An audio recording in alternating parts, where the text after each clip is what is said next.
Sinten? Sumono. Sumono. Bapak Sigit Sumono sampai umur 70 tahun. Itu perjuangan yang luar biasa. Maka tema malam hari ini khusus buat Pak Sigit. Judulnya Selamat Jalan Pak Sigit. Bapak Ibu yang dirahmati oleh Allah Subhanahu wa taala. Sebenarnya materi berbakti pada orang tua nanti setelah kita menyelesaikan tentang tauhid, karena rangkaiannya kan rangkaian surat Al-Luqman, yaitu meminta anaknya untuk menjauhi kesyirikan, baru kemudian berbakti pada orang tua. Maka karena ada peristiwa meninggalnya Pak Sigit itu, maka saya selipkan judul Selamat Jalan Pak Sigit. Bapak Ibu yang dirahmati oleh Allah Subhanahu wa taala, dalam Islam berbakti pada orang tua itu suatu amalan yang sangat agung. Sampai disebutkan di beberapa ayat. Yang pertama, Quran surat Al-Isra ayat 23, matur nuwun jazakallahu khairan. Wa qadara rabbuka alla ta'budu illa iyyah wa bil walidaini ihsana. Dan Rabbmu telah memerintahkan, sudah memutuskan agar kamu jangan menyembah selain Dia dan berbuat baiklah pada orang tua.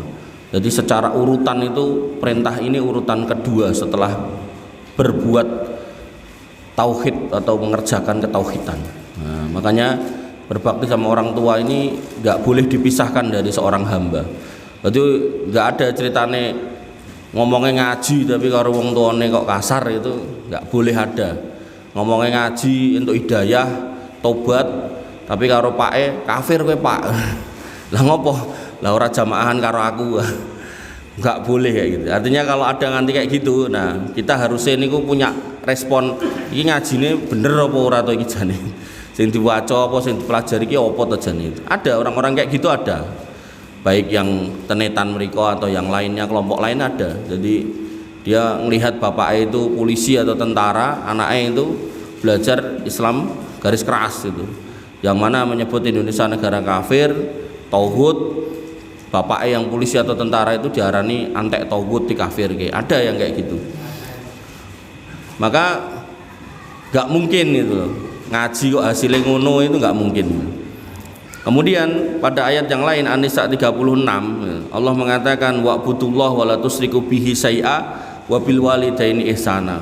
Sembahlah Allah, jangan berbuat syirik, jangan menyekutukan Allah dengan apapun, dan pada orang tuamu keduanya berbuatlah ihsan.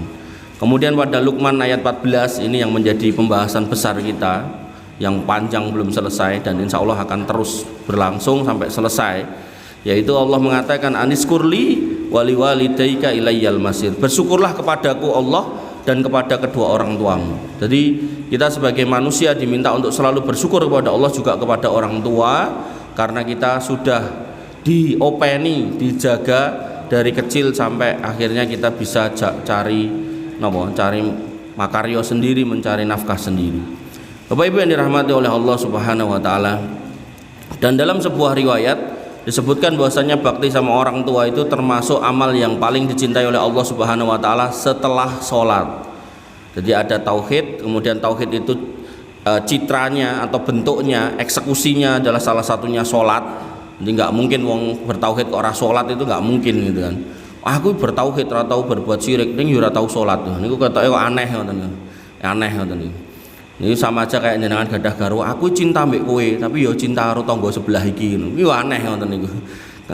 Bapak Ibu yang dirahmati oleh Allah Subhanahu wa taala, maka Nabi SAW pernah ditanya, ayul amali ahabbu ilallah, amal apa yang paling dicintai Allah? Qala, kata Nabi SAW, as-sholatu ala waktiha, sholat pas waktunya. Jadi nek sholatnya mboten pas waktune niku Allah nggak cinta. Makanya nanti ada ayat yang berbunyi wailul lil musallin. Itu untuk siapa? Untuk orang sing sholat ning diundur-undur waktune. Ngoten niku nggih enten wong aneh maca ayat ngoten niku wis niku tak rasa sholat sisan. Niku nggih wong aneh. Jadi ampun melu-melu wong ngoten niku. Pokoke mana yang terbaik itu yang kita lakukan. Qala, kemudian orang itu bertanya lagi, summa ayun. Terus napa melih bar niku? Qala, kata Nabi SAW, birrul walidain. Berbuat bakti, berbuat baik pada kedua orang tua. Jadi enggak dibedakan laki-laki dan perempuannya, bapak atau ibunya. Mengke enten nggih ana wong aneh melih gitu. Dadi mboke pegatan terus wegah bakti ning bapake atau sebaliknya. Anake digo pake gak gelem berbakti karo simboke gitu. Nah, hal-hal seperti ini gak boleh ya. Artinya ketika kita termasuk yang mengalami proses perceraian itu atau menjalin perceraian itu sehingga kita membawa anak, maka anak ini juga harus tahu ibunya, anak ini juga harus tahu bapaknya. Jadi nggak boleh kemudian sampai didelikke, sampai ada yang anak melu mboke, anaknya tekok, bapak ning ndi to Bu, rasah ditekoki, paling ya wis mati wonge gitu kan. Nah, anak wedok padahal ketika dia mau nikah dia butuh wali, walinya bapaknya, kemudian mau nikah, kemudian langsung bapaknya diloncati, langsung digolekke wali hakim, niku nggih mboten angsal. Jadi wali hakim itu boleh menjadi wali ketika mendapat restu dari wali nasab. Nah, bapaknya diloncati atau mati, harusnya nggih mboten langsung wali hakim. Bertanya dulu pada keluarga bapaknya, ada enggak kakak atau adik laki-laki dari bapaknya. Kalau enggak ada lah baru masuk ke wali hakim. Tapi kalau ada, yang berhak adalah pamannya. Makanya pentingnya menyambung silaturahmi dan meniku-niku. Bapak Ibu yang dirahmati oleh Allah Subhanahu wa taala. Kemudian Nabi juga mengingatkan layat khulul jannata akun, tidak akan masuk surga anak yang durhaka pada orang tuanya. Tidak akan masuk surga di sini bukan berarti kafir nggih. Artinya ini dosa besar yang akan dipertanggungjawabkan di neraka, yang nanti akan diselamatkan oleh Allah Subhanahu wa taala setelah dibersihkan dosanya. Dan ketika ngomongkan berbakti itu ada beberapa kondisi. Ada kondisi yang keliru. Salah satunya adalah orang yang ketika orang tuanya hidup nggak pernah berbakti, pas mati juga nggak pernah peduli. Jadi dikabari Pak mati, tak jawabane, lah piye wis pendem apa urung? Nek wis lah ya wis to, apa ya dadak ngenteni aku. Enten piye ngoten niku enten. Nek mengke pas dum-duman warisan teko sik dhewe gitu. Kemudian yang kedua, yaitu waktu hidup meninggal. Nah, pas meninggal dia mendekat ke kuburan. Nah, mendekat ke kuburannya ada dua bentuk. Ketika di situ konteksnya minta-minta, kan enten zaman urip ora tau gagas wong tuane, begitu wong tuane mboten enten sregep ning kuburan. Mbah atau mbok njaluk pangestune iki putumu meh sunat gitu. Aku barang ya meh sunat meneh gitu. Niku nggih ngoten niku mboten angsal dalam Islam. Jadi tawasul atau meminta kepada kuburan niku mboten angsal. Kemudian yang kedua ada yang benar, yaitu dia waktu hidup nggak peduli atau durhaka. Tapi begitu meninggalnya orang tuanya dia sadar kalau dia menjadi orang yang atau anak yang berbuat salah. Maka begitu meninggal dia kemudian rajin mendoakan, dan mendoakan orang tua nggak harus ke kuburan, bisa dilakukan pas sholat, pokoknya pas waktu mustajab yang sudah kita jelaskan yang lalu nih, pas udan, pas kelingan, pas lagi enten musibah, pas lagi didolimi, pas lagi kelangan nopo, pas lagi enten masalah, lah ini karo doa wong tuane niku sae. Nah, kondisi idealnya adalah ketika orang tua hidup kita berbakti, dan ketika meninggal kita tetap atau masih berbakti. Diriwayatkan dari Abu Usaid Malik bin Rabi'ah As-Sa'di, dia berkata, ketika kami berada di sisi Nabi SAW, tiba-tiba datang seorang warga dari Bani Salimah, dan ia berkata, wahai Rasulullah, apakah masih ada bentuk berbakti kepada orang tuaku ketika mereka sudah meninggal? Jadi ini anak soleh. Jadi jauh-jauh murui Nabi SAW, mendatangi Nabi SAW dan bertanya, orang tuaku sudah meninggal, apakah masih ada pintu untuk berbakti kepada mereka? Nabi SAW menjawab, na'imas sholah alaiha. Termasuk bentuk bakti kepada orang tua yang sudah meninggal, yaitu mendoakan keduanya, alaihima. Kemudian wal istighfaru lahuma, dan memintakan ampun untuk keduanya. Kemudian wa in fadu ahdihima, dan kemudian menjalin hubungan kekerabatan, mimba dihima wasilatur rahim alladzi la tusalla illa bihima wa ikramu sadiqihima, yaitu menjalin kekerabatan pada keluarga kedua orang tua atau kepada orang-orang yang kita nggak bisa terhubung dengan dia kecuali lewat orang tua kita. Napa niku? Kanca-kancane.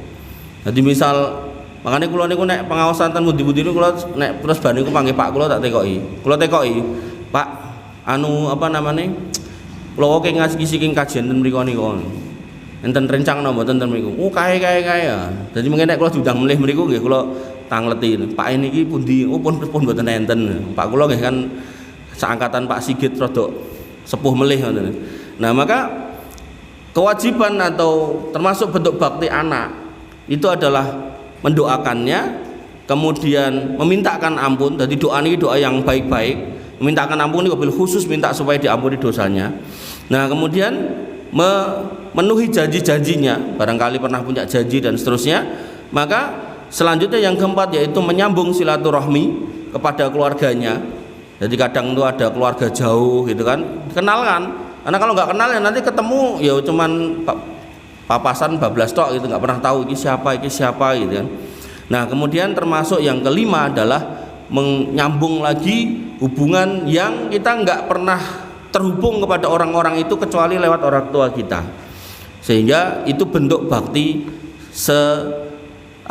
sementara yang bisa disebutkan dalam hadis ini. Tapi apakah cuman itu? Mboten, ada lagi yang lain. Yang pertama, seorang anak ketika meninggal oleh orang tuanya, maka dia punya kewajiban untuk bersemangat dalam beramal menjadi anak solih. Kenapa? Karena setiap daging yang tumbuh pada dirinya atau darah yang mengalir pada pembuluh darahnya itu sedikit banyak adalah andil dari orang tuanya. Dengan catatan ya, orang tuanya yang dino-dino makaryo napa goleke nafkah, sehingga apa yang kemudian menjadi anak ini itu juga menjadi jariah bagi orang tuanya. Oleh karena itu maka disebutkan dalam Al-Quran, Quran surat An-Najm ayat 39, wa allaisa lil insani illa ma sa'a, dan tidaklah menjadi hak seorang manusia, seorang hamba ganjaran kecuali apa yang diusahakan. Nah ayat ini menjadi dalil kalau kita itu pengen pahala, kita akan mendapatkan dari amal yang kita kerjakan. Nah anak itu termasuk amal orang tuanya.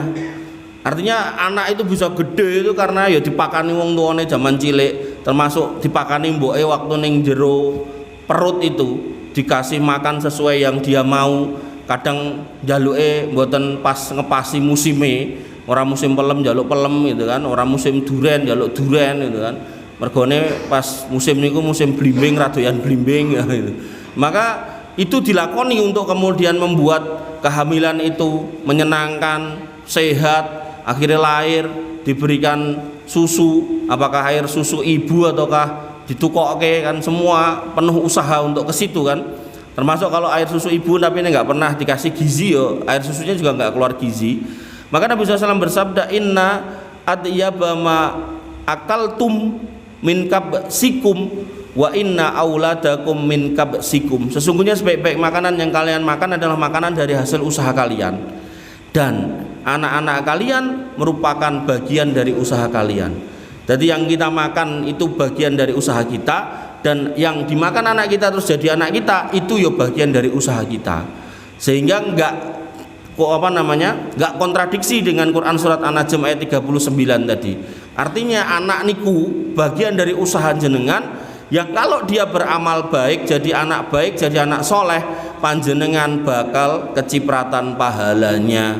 Artinya kalau panjenengan punya anak 5, 6, 7, 8, 9, terus dia otomatis waktu sholat mangkat sholat garek ngepingke, umpami ngapunten jenengan punten kuburan sembujur mboten saged obah niku pun guyah-guyu untuk transferan mergo anak yang gerwayah salat mangkat salat makin akeh tentu transferane makin akeh.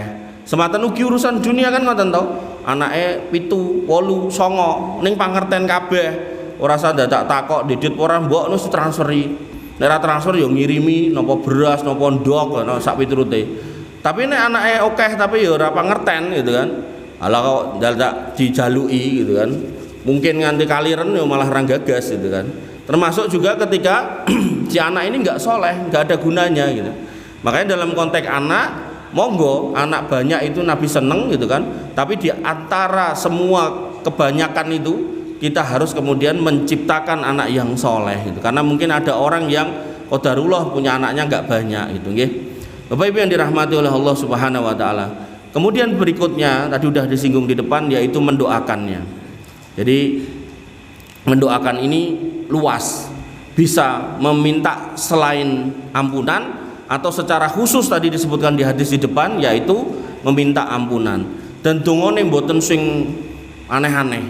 Jadi di dalam Al-Qur'an itu disebutkan ada 3 model doa yang sebenarnya inti doanya itu sama aja, yaitu Allah Subhanahu wa taala berfirman pada Quran surat Al-Isra ayat 24. Mbok bilih panjenengan pun sami hafal, mungkin nek mboten hafal mang tekok putune insyaallah hafal.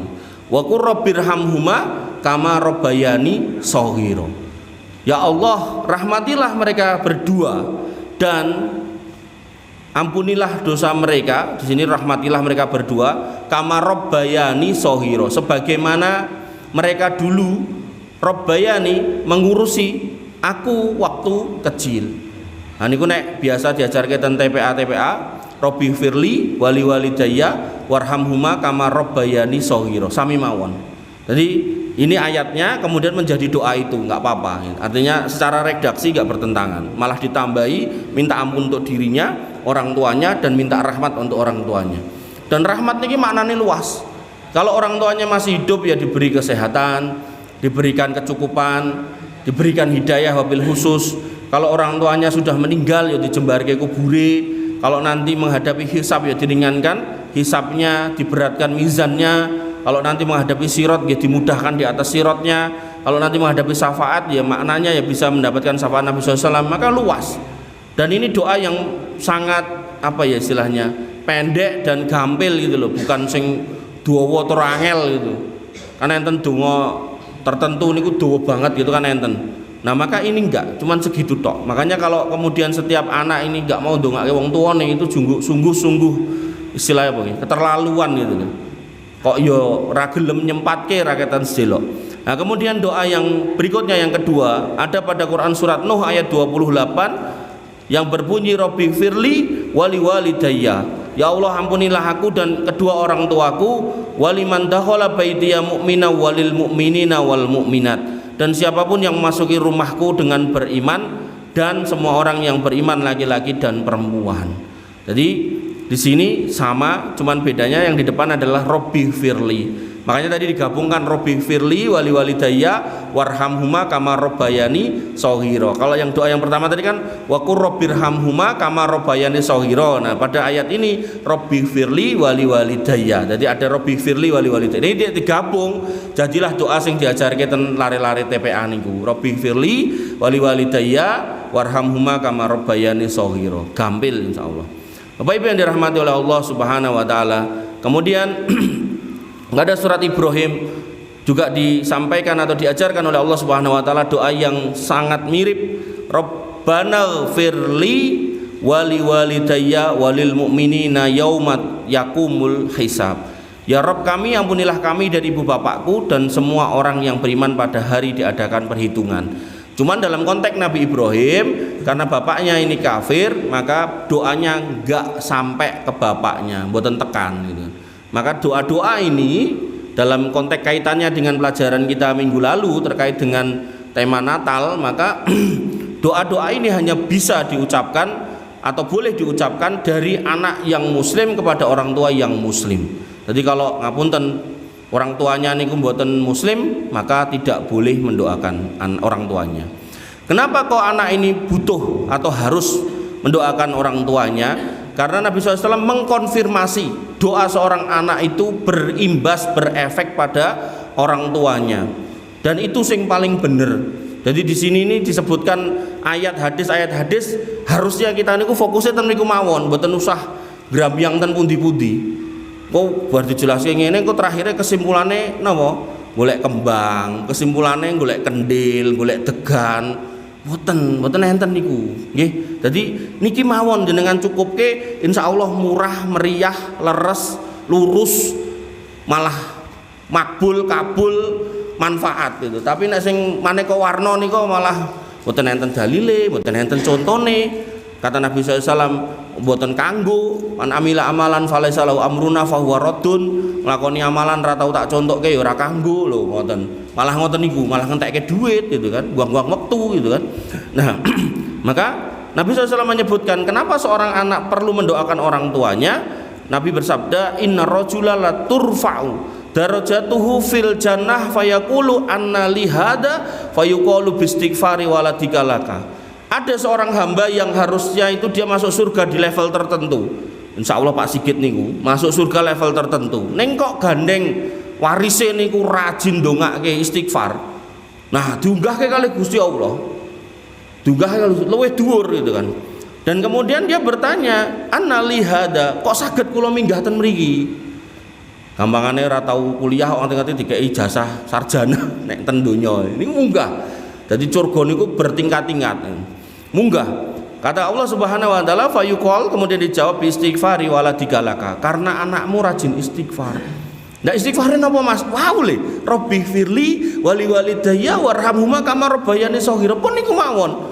Mboten usah dadak golek wacanan selawat napa selawat, ora usah gegeran niku mawon. Genah kok ayat, 2 ayat digabung jadi satu, malah ayat yang ketiga nggih mirip ngoten tutuk kesisan niku malah pun masuk. Yang ketiga disebutkan oleh Nabi SAW, seorang anak yang meninggal orang tuanya punya kewajiban menyambung silaturahmi keluarganya. Nabi SAW bersabda, inna abarol birri silatul walidi ahla wudi abihi. Sesungguhnya sebaik-baik bentuk bakti adalah ketika seorang anak menyambung hubungan dengan keluarga dari kenalan yang dikenal oleh bapaknya.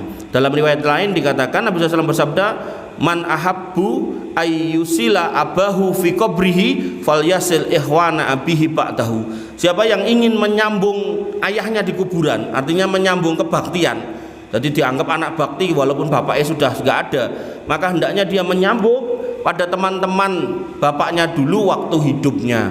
Di sini nggak disebutkan kudu sak jamaah loh. Jadi kan Quran hadis jamaah sambung sumbang sambung gitu kan. Ning maksudnya kan kudu sak jamaah boten.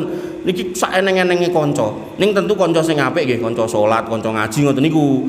Nek kanca mendem, kanca main jarke ae gitu kan, ora usah, nggak apa-apa, nggak ada kewajiban sama mereka gitu. Tapi nek itu genah kanca ngaji, kanca masjid, kanca qiraah, mungkin kanca dulu pernah berjuang di satu yayasan tertentu, yayasan nggih ngurusi sekolah tertentu lah niku niku sambung.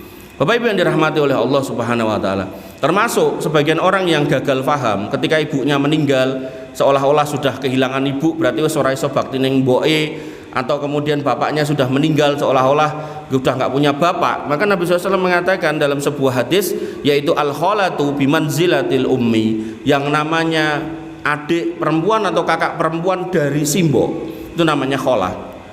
Itu ketika simbok kita meninggal, maka pengganti mbok itu. Jadi nek jenengan termasuk orang yang pengennya bakti ketemu karo sing urip, yang hidup, maka jenengan cari adik atau kakak dari simbok yang perempuan. Tapi kalau kemudian sebagai pengganti bapak kita, maka berdasarkan hadis ini bisa dikiaskan, yaitu saudara laki-laki dari bapak kita. Jadi nek Mas Tris wis ra duwe bapak, Pak Mas e karo adike Pak jene ora?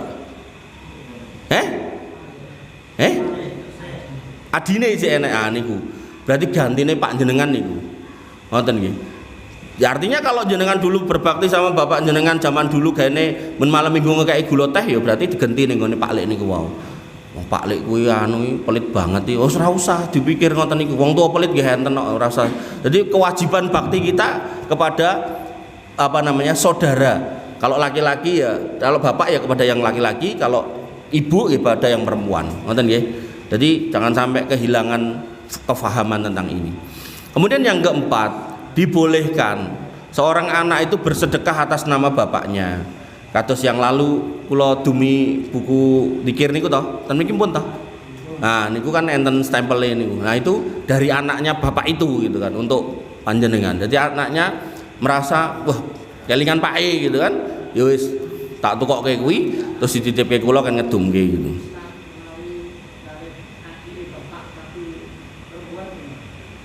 Kalau konteksnya bapak harus yang laki-laki. Jadi baktinya pada bapak ini kalau nyari yang hidup harus yang laki-laki. Pada perempuan ya baik, tapi tidak selevel dengan bakti pada bapak ngoten. Termasuk adik atau kakak dari ibu yang perempuan, atau disebut kholah tadi itu yang perempuan, kok kemudian nggak punya laki-laki, ya nggak apa-apa, wong itu juga bagian dari saudara. Cuman sisi keutamaannya, kan tadi di depan juga sudah disebutkan menyambung hubungan pada saudara bapak atau teman-teman bapak atau saudara ibu atau teman-teman ibu gitu kan. Tapi kalau itu konteksnya adalah satu jenis kelamin, maka itu nilainya malah dinilai berbakti seolah-olah pada orang tua yang masih hidup, ngoten nggih. Nah, kemudian yang keempat, bersedekah atas nama orang tua. Maka seorang sahabat pernah mendatangi Nabi SAW, seorang laki-laki. Beliau berkata, inna ummi if tulitat, ibuku mendadak mati atau mati mendadak. If tulitat nafsaha walam tuso, dan belum berwasiat. Jadi bocah niki mendapati mboke niku mati mendadak dan dereng wasiat. Wasiat niku maksudnya memberikan sebagian harta warisan untuk yang lain. Bukan wasiat iki nggo kowe nek ngono niku nek genah niku warisan mesti genah didum dengan rumusnya pun enten. Anak lanang semene, anak wedok semono, garwane semonten, mboke semonten, Pak. Pun niku pun enten. Dadi itu bukan wasiat. Wasiat niku meling jiguken sebagian warisan iki dinggo mungkin masjid atau dinggo sikae selain ahli waris wonten lho. Nah, niki nek umume bocah, nek wong tuane lali nulis wasiat, seneng napa mboten? Umume lho ya. Seneng napa mboten? Seneng lah, mergo jatahe mboten kelong. Tapi niki malah susah. Jadi dia malah mendatangi Nabi SAW kemudian bertanya, inna umi if tulitat nafsaha walam tuso, mbok kula meninggal mendadak dan dereng nulis wasiat coba. Jadi dia malah susah nek niki mboten dereng diwasiati. Malah mboten seneng nek entuk utuh ora seneng. Entuke pengene enek sebagian sing dienggo kebaikan mbokku. Niki pun anak longko ngenten niki. Wong sing enten malah anu mbok yuk lemah sik. Lah ngopo teh wong mboke rong mati, ya ora apa-apa kon ra wurung ya dibagi. Barang dikake didol itu. Nah, wa adunnuha lau takallamat tasaddaqat. Saya yakin andai kata beliau sempat berbicara, maka beliau akan bersedekah. Jadi anak ini rumangsa ngerteni mboke tenanan. Mbok kula niku piyahi sae pokoke. Kula nek ngertos nek mbok kula sempat ngomong mboten kedisikan malaikat maut. Kula yakin mbok kula niku mesti ngomong iki sedekahno. Jadi anak sing nyoba nyandaki ngoten niku. Sing enten malah mbok ajeng sedekah malah dipenging. Iki nggo kae ora usah anake ya butuh tak dikeke wong-wong.